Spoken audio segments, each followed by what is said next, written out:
স্থায়িত্বতে বিশ্বাস করে না, স্থিতিশীলতাতে বিশ্বাস করে না, বাংলাদেশ একটা নিজের পায়ে নিজের দাঁড়া শক্ত করে সেটা চায় না। কিন্তু একটা জিনিস আপনাকে সব মনে রাখতে হবে, বাংলাদেশ কিন্তু আপনার একটা সরল সহজ ব্যাপার নাই।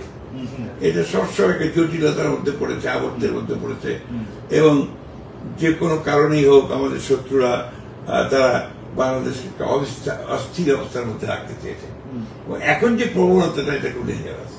সেটা এনার্জি তৈরি করা, মব ভায়োলেন্স, আপনার বিরুদ্ধে আক্রমণ করো, ওর বাড়ি ভাঙিয়ে দাও, ওর ফ্যাক্টরি পুড়িয়ে দাও, এইটা আপনার একটা ভয়ঙ্কর ব্যাপার।